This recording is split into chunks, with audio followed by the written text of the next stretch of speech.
Hello, my name is Jeremy Barnes, and today I'm going to do a review for the Flash movie from Warner Bros. And DC.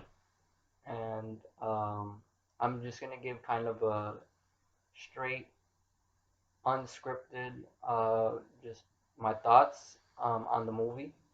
Because I don't really care to go into it like too much.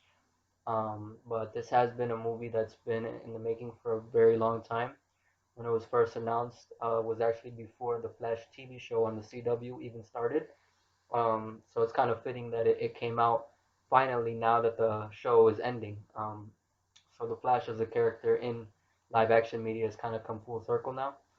Um, but I'll also kind of tell you what like my thoughts about the movie since like the first actual footage was released from it. And I think that was at DC Fandom maybe in 2021, so a couple years ago. But ever since that first like little sneak peek, I've been super excited for this movie. And for the most part, until very recently, it's lived up to that same like hype level that I've had. I think it kind of dipped down on the second official trailer that they released. Um, but hearing all the like positive buzz kind of got me a little bit back to that place again. But I went in finally yesterday on a Monday night fan screening on June 12th, before the official release to the public on Friday the 16th. Um, kind of going in hopeful, but with my expectations kind of limited because I didn't want to disappoint myself. And I think that's a good mindset to go in. It's definitely not the best superhero movie of all time, or even one of them, in my opinion. So a lot of people, like some people, have said that, and another thing that they've had kind of to build buzz is like celebrity reactions to the movie. And apparently Tom Cruise loved it. I never saw anything directly from him, but people said that he liked it, from what I know, and I honestly do not believe that. I, not to say that the movie was bad. I just don't think it would be a movie that he would like, be passionate about saying how good it is. Um, but as for my own opinions, I would say that I definitely really enjoyed it. It was a really good time at the movies, a good like summer kind of blockbuster. Just go in, have a good time sort of movie. But it didn't really make the big splash that I was kind of hoping for, especially with all the buzz that it got. And in the grand scheme of things, it doesn't really do much to kind of push the DC brand forward or to even reset it, which is kind of the functional thing that I thought it would do. Um, so on that note, it's kind of just its own thing, which is cool. And I think it's even better for this movie than it was for like let's say Shazam 2, Fury of the Gods, which also came out this year, and I think kind of gave me a similar feeling, where it was a good time at the movies, but it didn't really blow me away by any means. And I do think this one was a little bit better than Shazam, or gave me more positive feelings than that sequel did. But overall, I think it still doesn't live up to even the best of the DC Extended Universe movies, which for me are actually the first Shazam and probably Birds of Prey. I really like that movie a lot. I thought it was a lot of fun, and Harley Quinn is probably the best character to come out of the DC Extended Universe, and that was kind of her movie. So, yeah, but I think the draw, like the strongest aspect of this movie for me, was the two Barrys. There was two Barry Allens. The main one that we like know from the Zack Snyder's Justice League movie, and a couple of cameos that he made in the other ones. Um, and then a younger Barry that he meets when he goes back in time, and he's like a freshman in college, I think like 18 years old or 19, I think 18. So he's a lot less experienced than this version is, which I think it might have been a few years, or at least two, since the events of Zack Snyder's Justice League when this movie starts. So he's a little bit more into his career, and he's had experience working a little bit with the Justice League outside of that the events of that movie. I didn't get the sense that they had any big adventures, but just like some minor things, just cleaning up, being superheroes, you know, um, more like day to day stuff. But because of that, he's a little bit more serious and um, a little bit more kind of brooding, especially when he's kind of faced with the consequences of his actions in this movie. But the younger Barry is kind of more of what we saw in the Justice League, but in a way where he doesn't have his powers and he doesn't have the tragedy that the main Barry experienced. So he's a lot just kind of freer as a person, I think. And that leads to some really great comedy. And the dynamic between the two Barrys is definitely, like, I think the best part of the movie, and it really makes the movie, in my opinion. The emotional through line of it ties with the backstory of the Flash Barry Allen, with the loss of his mother, which sent his father wrongfully to prison for her death.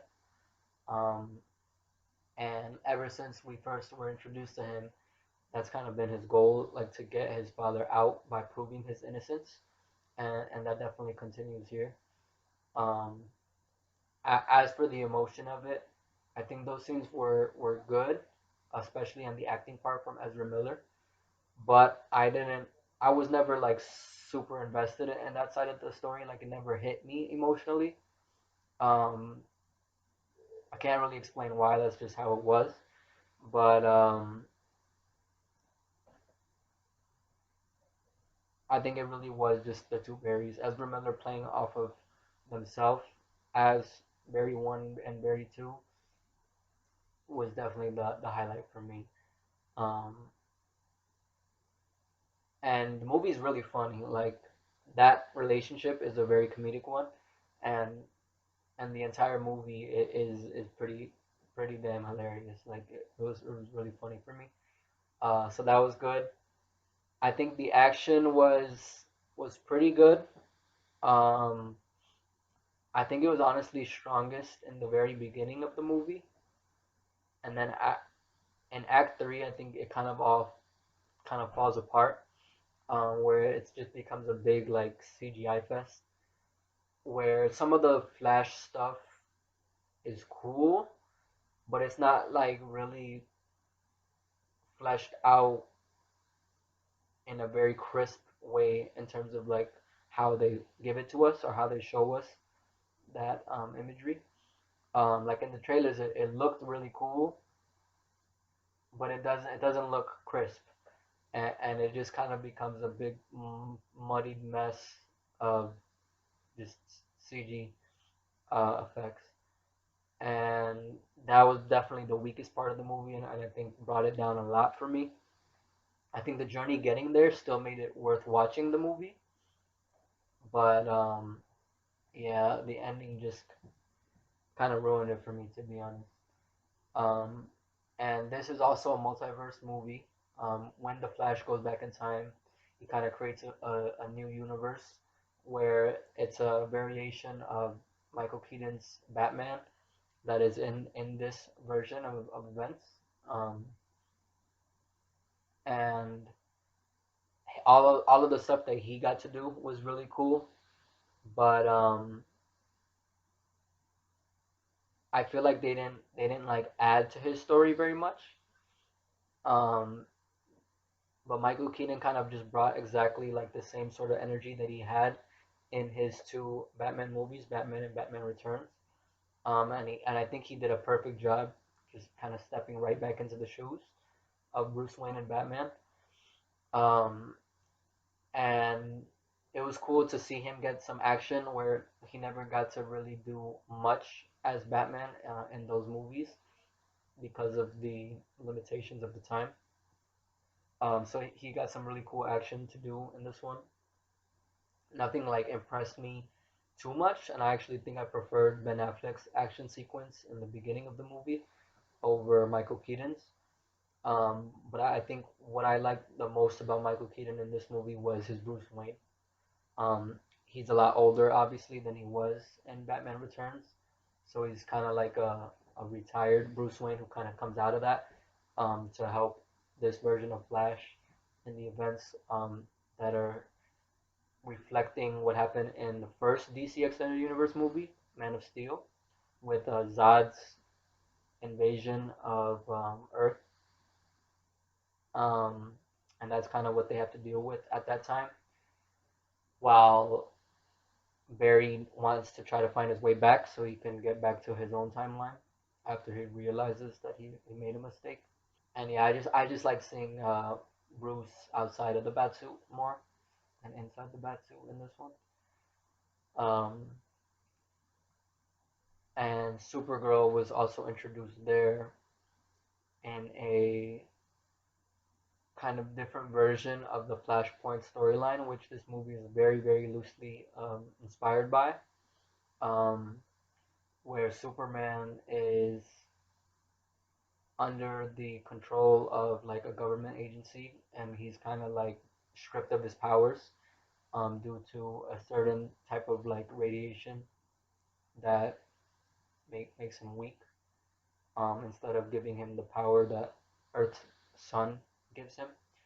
But in this version, it's not Superman, it's Supergirl, um, Kara Zor-El, and I thought she was pretty cool, but she wasn't given nearly enough to do, in my opinion, to really make like a big impression.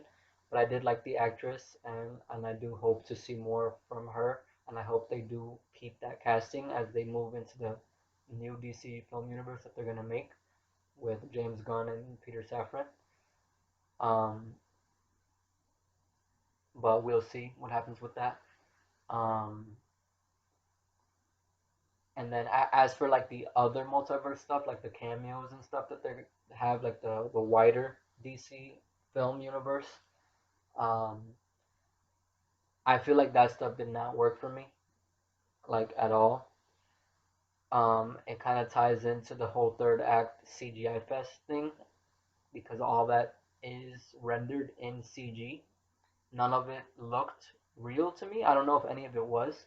There might have been one thing that was like real, actual footage that was shot, whether it was in the past or now for the movie. I don't know. But like even that didn't look good, except for maybe like one shot of it for like a second. Um, and that's very like spoilerish, so obviously I'm not gonna tell you what it is. But it was kind of cool. It was unfortunate for me because I actually was like all of the surprises were spoiled for me beforehand, except for one which is at the very end of the movie, and I actually thought that was kind of cool.